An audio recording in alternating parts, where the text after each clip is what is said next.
In this video, we will explore a continuous distribution example with 3 parts to it. So, the continuous distribution that we have this time is a continuous distribution that talks about the time it takes to complete a certain task, which is measured in hours, is a random variable capital T with a probability density function f of t, where f of t is the hybrid function. So part A says, find the probability that it takes between 90 minutes and 150 minutes to complete the task. Now, given that hybrid function is quite large and has 3 parts to it, what we might do is actually define it.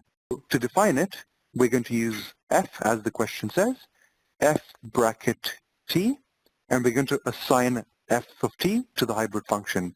So the assign command you get by pressing Control and the template button, which has the double dots and the equals. That's the assign command. To get a 3-piece hybrid function, you press that template button again, and you keep scrolling to this particular button, which is the 3 hybrid function, which is the multiple hybrid function command. As you can see, it defaults to 3. Excellent. So we can just tab along to OK, and we have the 3 hybrid functions, the 3-piece hybrid function ready to type into. So the first part of the hybrid function is 6 over 13 times 1 minus t times t minus 4. And that is defined over a domain of 1 is less than or equal to t, which is less than or equal to 2. We can then tab over to the second part of the function, which is 12 over 13 multiplied by 3 minus t. And that is defined over a domain of 2, which is less than t, which is less than or equal to 3. Now the final part of the function is just 0, as they normally are. Now instead of typing in the actual domain that the 0 function is defined over, there's a nifty little word on the calculator called else, which if you press E and keep scrolling down until you see else, when you press that, the calculator automatically knows that every other t value that's not defined in the previous 2 pieces will have the 0 function on it. And as you can see, the calculator says it's done.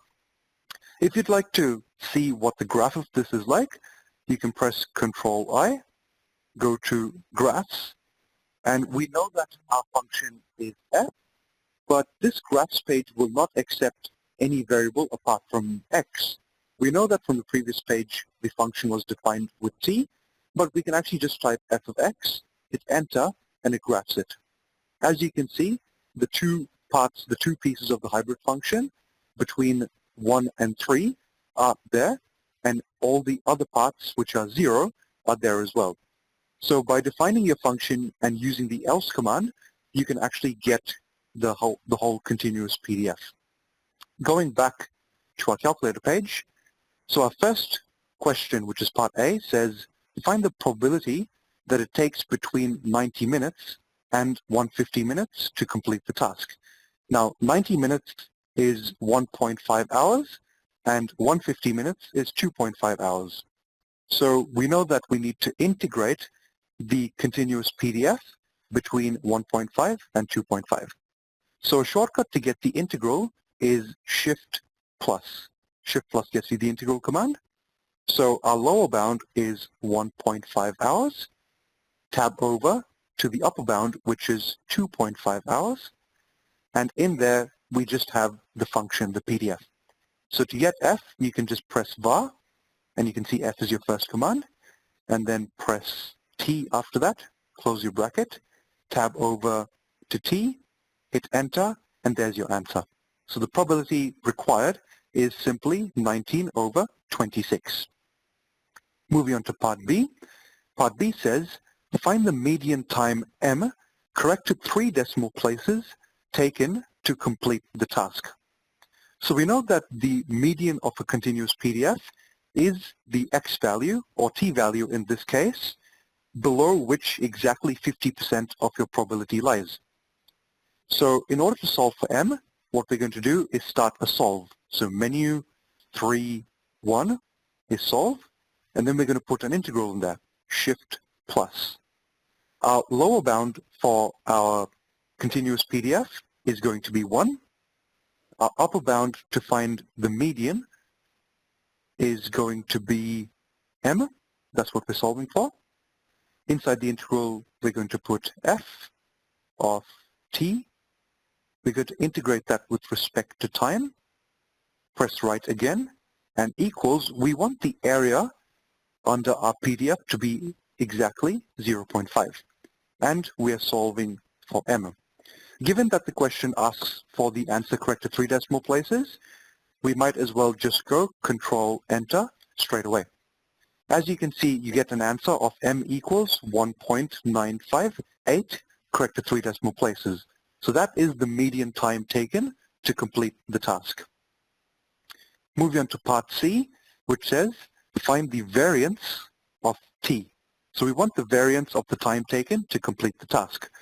We know that the equation for the variance, which is given on the formula sheet, is the expected value of x squared minus the expected value of x all squared.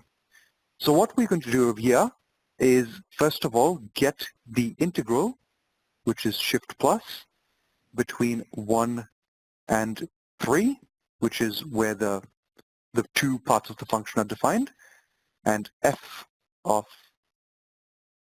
t, and what we want to do is multiply that f of t by t squared. So we're finding the expected value of t squared here. You can press enter, and you can see it comes up with that, which means that you're probably better off going Control-Enter to get an approximate value. Don't worry, we're going to use the full, all the decimal places later on in our variance calculation. What we then want to do is calculate the mean of f of t. So to get the mean, I'm going to copy the previous line, and all I'm going to do is simply backspace the t squared, and we get t times f of t. So that right there is the mean of our distribution. So if you want to get the variance, it's the expected value of t squared minus the expected value of t, which is also squared. Press Control-Enter, and we get a variance of 0.175, which is correct to 3 decimal places.